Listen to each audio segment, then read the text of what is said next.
is going on, guys? This is the SS Ultimate Goku back with another video to do the NFL Beast Picks Super Bowl 60. I hate it. Round or final. Joining me, Reigning 48. I'm just here for betting. And to watch some good games. No, I'm not watching. I have no interest in watching. No interest. Second straight year. Second straight year. I'll be blatantly honest. I have no interest in watching the game. Not even with Sam Darnold? Nope. Good luck to him. I don't care. Maybe I'll watch the half. I don't want to watch the halftime. No, I'm saying maybe I'll watch Second half. the first half of the game. Oh, okay. Like, I might go over to my parents, watch the first half of the game, and have some, like, dip. Philly cheesesteak dip or something. I'm trying to not drink as much.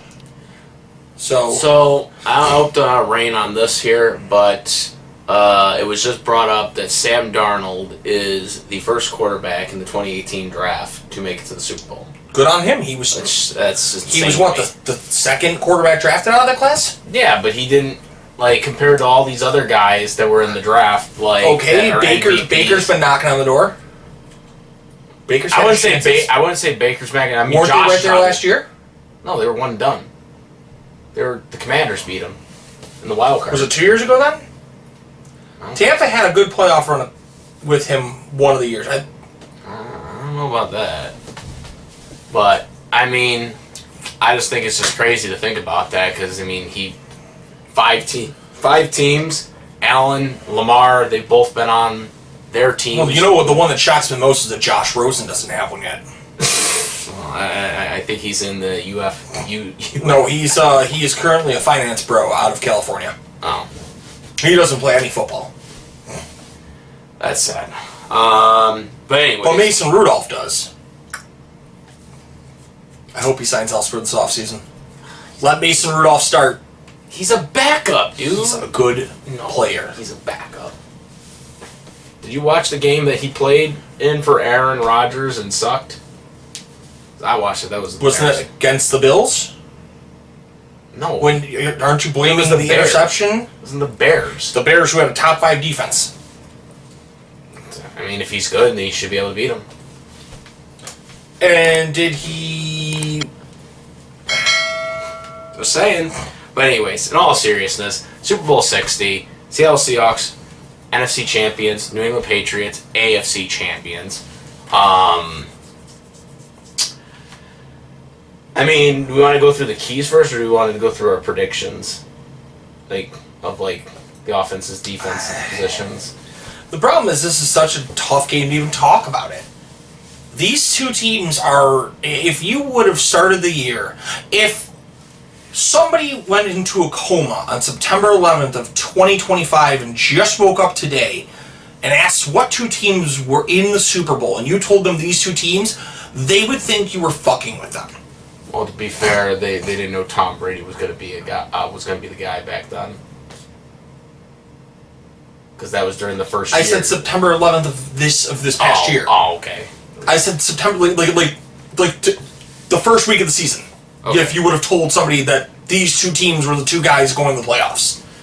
For the Super Bowl. Yeah, nobody would have believed it. Nobody would have... Well, I mean, to be fair, we didn't think Sam Darnold would be in Seattle. Listen, I don't want to sit here and pat my fucking self on the back, but if I got two things right about the offseason... Well, you've been a believer of Sam Darnold for a long time. I mean, and I've been a believer of Drake May, but I liked Darnold to the Seahawks. Well, no, but I'm saying, I'm like going back to you said that the Jets gave up too fucking early, and the Jets are a toxic wasteland. The Jets' best case scenario this year is actually happening in the fact that there's not a number 2 quarterback, and maybe they're going to have to trade for somebody who might be able to play there. Yeah. And isn't going to be 40-5. Hey. But the other thing I said prior to the offseason, or at the end of the offseason, was that New England did a phenomenal job of revamping their defense. And it is truly the calling card of what brought them to the Super Bowl. Milton Williams got paid after last year's Super Bowl. I don't think enough people are talking about the fact that he is back-to-back Super Bowls now. Philadelphia, and now New England. Yeah. He is the driving force in what's stopping them from... It's stopping the run. It's plain and simple. New England was one of the worst teams in the league for the 5 games he missed. Yeah, the problem with New England is... I've said this, but I really feel like New England is a good team, but they are not a great team. And they, to me, overachieved this year in terms of getting to the Super Bowl. I don't think they are the best team in the AFC. I don't. I don't even think they are the second best team. So I think the Rams, I would think my prediction is this is where my prediction's going. I think the Rams, Rams and Seattle are the two best teams overall. And it's going to be one of those classic cases like Cowboys, 49ers, back in the 90s when you had him like the Chargers or whatever. I think it's going to be one of those type of cases. That's where I look at it. I think the Patriots overachieved. I am going to say something that's going to be absolute... I hate to say bulletin board material, but it's going to be bulletin board material.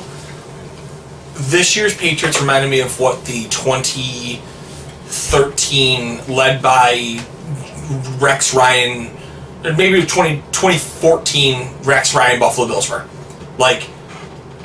The defense was lights fucking out. And if we're being fair, nobody wants to hear it because it never happened, but if the Rex Ryan team caught fire offensively at any point, they could have made a run, but they didn't. Because they didn't have a quarterback. And the problem is, yes, New England found a quarterback, but what other parts of this team in New England are it? Because I don't really have faith in Ramondre Stevenson. Trevion Henderson showed the typical rookie runoff. He had games where he was like, holy shit, he's the next coming of Jesus, and then he just would disappear. Matt Collins, I love him, I wish he was back, but what is his deal? Is he for real? Or is he just a guy who shows up barefoot and starts ranting all random shit? Outside of Stephon Diggs being a good to slightly above good receiver, and I'm not trying to shit on him, it's not that he's not in Buffalo anymore. It's that more often than not he's disappeared during the season. The Houston game, he started that game with 4 catches in the first 3 drives. You're talking about the playoff game? Yes. Yeah. You know what he finished the game with? I think that was... 5. He had one more fucking catch. Yeah. It wasn't that close, or it wasn't that, you didn't run away with the game, dude. You gotta fucking do something. And that's another thing with the Patriots. I mean, like I said, the Patriots they didn't really have a great, regular season schedule, and their playoff schedule, I even kind of said it a while back, their playoff schedule, Chargers were hobbled with injuries, Texans had a great defense, but they had a terrible offense. Let's put it this way, Drake May forced 5 fumbles, strip sack fumbles, and in that game, and the Texans still lost the game because C.J. Stroud threw 4 interceptions, and then they got Jarrett Stidham. And the Broncos, of course, had the bad break of having a backup quarterback in the championship game, and so. Not that the Broncos couldn't have still won that. The Broncos could have kicked the field goal early on when the snow was happening. I said last week, or 2 weeks ago, that Denver would have upset, and it was a 3-point game, man. They almost did upset. What, you're talking about the Bills beating them? No. Denver almost did beat New England. Oh yeah, they did. But again, it's a 3-point game, and they could have kicked the field goal before the snow happened. But they didn't. They went for it on 4th and 1 with a backup quarterback, which I still don't get why they would do that. But that's the thing. Trying to stay aggressive. I get it. But that's always Sean Payton. Sean Payton doesn't care who his quarterback is. Yeah. So, end of the day, I don't think there's really keys to this game. It's going to be whose defense gets hot and who strikes last. I don't think because in all reality, I think Seattle has the edge on the offense and defense. If we go through the positions, But I guess my biggest thing is, if you're going position-wise, you also have to look at the opposite side of the defense. And the biggest thing in Seattle is JSN has been red hot, but for New England, Christian Gonzalez has been an eliminator at corner. So if Seattle wants to do this, Seattle's going to have to make things work, and I think Seattle's going to throttle New England. But Seattle's going to have to get creative with the play call, and I think Kubiak is not afraid to do that. We've seen this. And I think you're going to see a lot of A.J. Barner. You're going to see a lot of Rashid Shaheed. I think Rashid Shaheed is going to get involved in this game on the ground, in the air, a lot of things. With me, like I said, I think Seattle has the edge in the offense and the defense. I think, and we've already kind of hinted at this, I think this is more of a lopsided matchup. Probably one of the weakest lopsided matches we've had in a long time for a Super Bowl, because this does remind me of the, some of those early 90s Cowboys 49ers dynamic where whoever won that game was going to go on to win the Super Bowl against the AFC team. And that's kind of what this feels like, because the Patriots, again, have never really been truly tested, because they've played teams that are inexperienced on offense, or they've played teams that are hobbled with injuries. Chargers were battling injury all year, and of course, obviously, the worst time for the Broncos to have their franchise quarterback get injured in the AFC Championship game. And I don't think we did mention who the favorites is. I believe Seattle is Seattle's 4.5. 4.5 points. I think it should be a little more than that.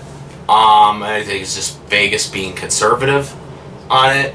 But I think this game is going to be very similar, maybe even a little worse than the first Seattle Super Bowl victory against the Denver Broncos. I think they're going to get up to an early lead, and it's going to be a throttling with the defense. The Patriots offensively haven't looked that particularly good in the playoffs. I think there was a statistic that they were running that Drake May, he's only thrown like a couple touchdown passes. A lot of them were like towards the end of the games. And obviously this recent one with the AFC Championship game, the touchdown was on a short field because it was a defensive fumble. Should have been a defensive touchdown, but the referees originally ruled incompletion, and then they overruled it, so they only could keep it right there. So he got he ran it in for a rushing touchdown, but nothing that really stuck out to me for that game. And then when I watched the Rams and Seahawks, I seen really two elite teams with elite defenses going back and forth the whole game, and I just don't think the Patriots are on that same level as the Rams are as a team. And I said it after it happened. I said that I felt we just watched the real Super Bowl was the NFC Championship game, and I feel like that's what's going to be the case here. I think Seattle wins.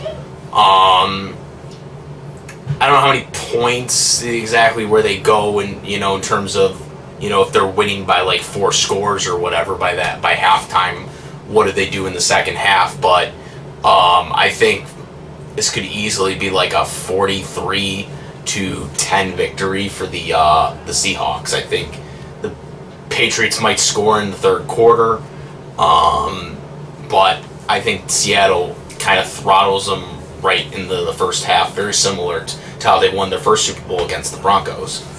So that's how I'd say 43-10 Seahawks. Yeah, I feel like they're going to try to, especially if they're up pretty big, they're going to try to kind of lay off, take the dogs off. I'm going to go with 35-19 Seattle, and I can see that being like some garbage time points for New England there. I really think Seattle's going to get up and they're going to keep going. I think Clint Kubiak is going to do what Buffalo didn't do all year. And I say Buffalo because I think Buffalo was the biggest concern to the AFC. And that is going to be he's going to game plan against New England's weaknesses. I think you're going to see A.J. Barner. I think you're going to see them get creative with Rashid Shaheed. Sure, they're going to throw the ball to Jackson Smith and Jigba, but I'll tell you right now, I don't love his over-under. That over-under set at 96.5, man. That's... If Christian Gonzalez is blanketing him, that's a fucking tough number. It's going to be a game... I'll tell you this, I also don't like... for the fact that I'm talking up Seattle a lot, I don't like a lot of the betting odds that are going for them. terms of them. I'm not touching Kenneth Walker over-under. That's for sure. In terms of, like, them not having more points? Yeah, no, like yards. Oh. Like, Kenneth Walker's over-under for yards is set at 74.5. Mm-hmm. And New England has been ridiculously stout against the running back. Kenneth Walker seems to have really struggled to get going once they lost his running mate in Zach Charbonnet.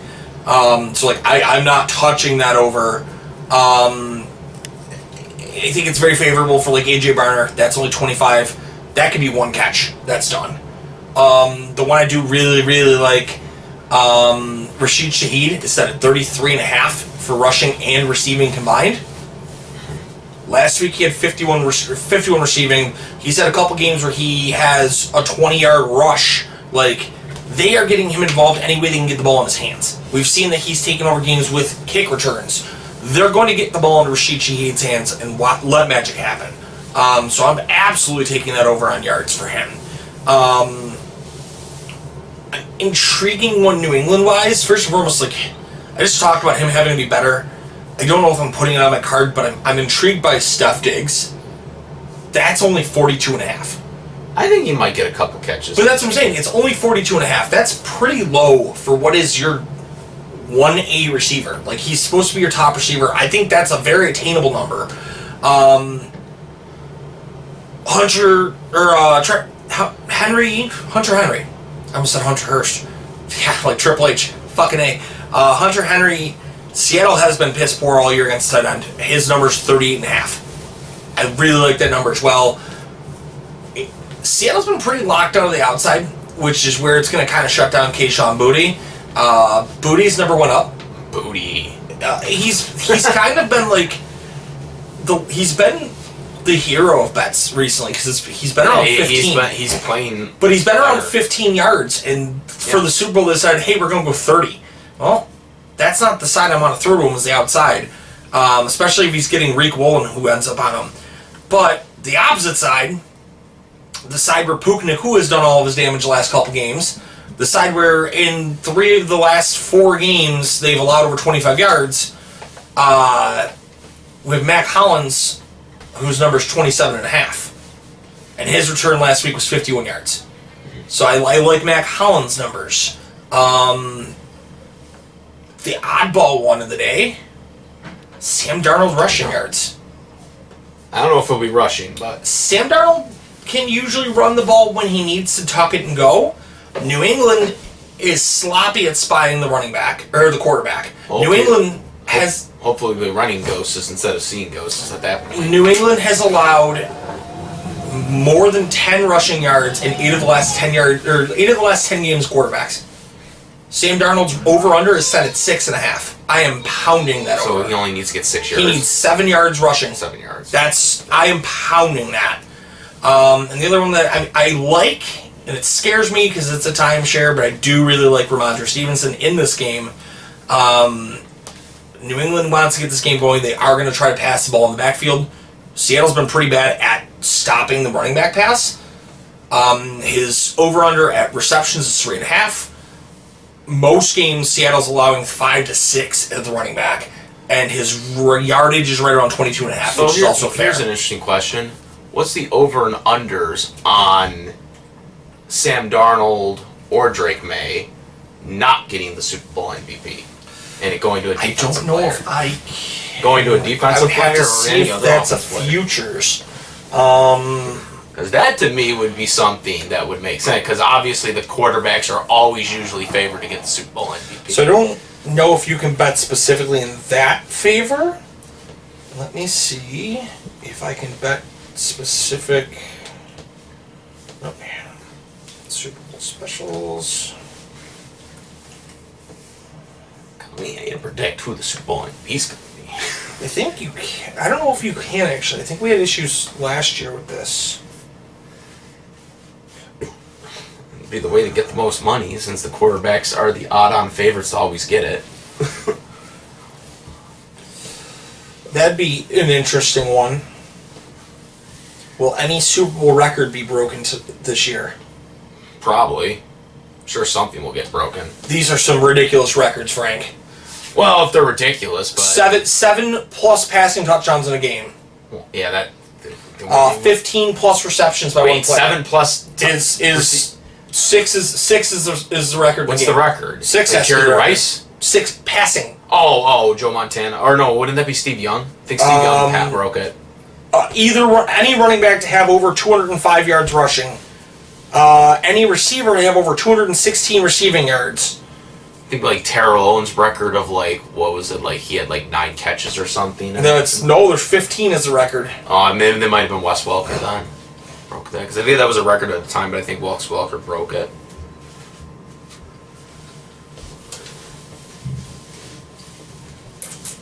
Those are not MVP. Yeah. Well, my prediction for the Super Bowl MVP, I think it will be Sam Darnold, because I think it's always going to be the de facto quarterback unless the defenses like pick off Drake May like 3 times or whatever, or specifically one person. So I think it's going to be Sam Darnold's game. I think Sam Darnold, again, he has a chip on his shoulder. I mean, went through 5 teams, didn't make it with the Jets, had to bounce around a couple times, landed with the Vikings, had a 14-2 record, and was let go, and as a result, the Vikings general manager got fired for it right after they won the NFC Championship game. So comes to Seattle, shows that it wasn't a fluke, and now he's in the Super Bowl. I'll tell you this, I kind of like those odds. Plus 2,200 for a kick return touchdown to happen. Marcus Jones. Very tough. Marcus Jones and Rashid Shaheed, 2 of the best returners in the game right now. I know he got the return on the opening kickoff with the 49ers when they tried to when the kicker tried to trick him, but it failed. The returners in this game. I know. I'm not saying previous games. Yeah, but they did do that. But I just don't see it happening, especially with these new kickoff return rules. Unfortunately, the kickoff return rules are making it more difficult to get touchdowns these days. And I just think it's going to be a much more difficult task, again, with this gimmicky kickoff return rules for it to happen. I'm not allowed to bet Super Bowl MVP. At least not on DraftKings. No. That's kind of dumb that they don't have that. I'm kind of surprised. I thought they hadn't in the past, and they definitely do not. So. Yeah, you'd think they would. I mean, that would be kind of the way to get the betting odds for that. But who do you got for the Super Bowl MVP for Seattle? Since we're both predicting Seattle, you think Darnold too, or? I'm gonna go and say Rashid Shaheed. I'm gonna say Shaheed has a day. I truthfully think, like I said, they're gonna get him involved multiple ways. I wouldn't be shocked to see him break off maybe a rushing and a receiving touchdown. I think the bet that I want to run with this weekend, one of them, I want to play Seattle minus 9.5. An A.J. Barner touchdown, and a Rashid Shaheed touchdown. And that would pay me like $560 on a $20 bet. Yeah, good money. $500 profit. $540 profit.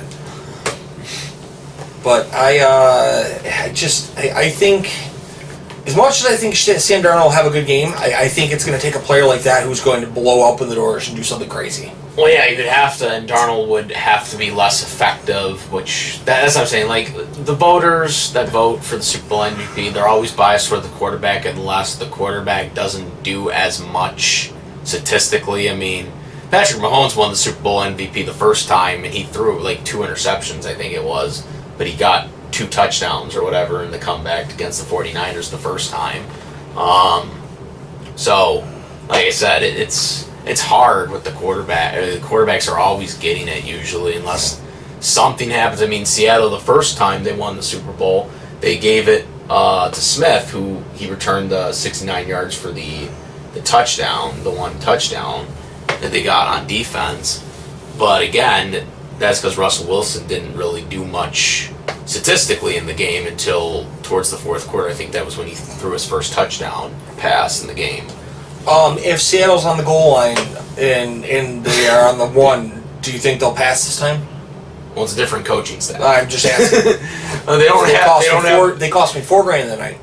For real? Oh, I lost $4,000 on that fucking play. I didn't know. You never told me this one. Oh, yeah. If they punched in that touchdown, hit the field goal, I would have had the number on squares for the final. And I had that was back before betting was legal here. Somebody at my work was running bet slips. And this wasn't DraftKings? No, this was done on paper. They were the bookie. 10 picks paid out times 100 your money. I put $20 on it. So it would have paid me $2,000. And I was 9 of 10. I needed Seattle. You only lost $20. I only lost $20, but I had that, and then I had whatever square money I was in. But I should have won $4,000. Yeah. I would have won the numbers for final, and I had Seattle over was the last of my 9 I needed to hit, and they didn't hand it to Marshawn They Lynch. could have decided to kick a field goal, and I would have hit Seattle over and won $2,000. I would have at least hit something. Should have handed the ball to Marshawn Lynch. And then it hasn't been the same since. I've had bad luck with squares ever since. And Seattle had bad luck up until now. So, different coaching staff though, different team. Obviously, Marshawn Lynch is no longer on the team; he's retired. But got to give it to Walker at that point. In that situation, I mean, shit, they have 2 fullbacks in the roster. I'm pretty sure. yeah, fullbacks don't really get the balls anymore. Yeah, but I mean, if you're on the one, give it to the fullback. But yeah, I mean, we got both Seattle, and we kind of went over everything. Yeah, I mean, the only way I would have changed my pick is if I would have won last week and Denver would have won, and it If would they have had the quarterback. It wouldn't have mattered if Denver would have won. You think they could have beaten them with? I don't, but to make things interesting, to try to tie you, I absolutely would have picked the upset. I'm not a loser. I'm not a quitter. I'm not just gonna settle for losing. But you're not a truther. Thanks, Josh. All right, so yeah, guys, both got Seattle in this. It's been I think this has been doing this format since 2020. This is like our 4th full season. Something like that. So, yeah, very good. Don't know if we'll do anything in the offseason. We keep saying we're going to try to do something during the offseason for like these free agents or drafts. Maybe we'll do that. Hopefully, no guarantees, but yeah. Yeah, I used to run a page and do all that shit. Don't even run the page anymore, so.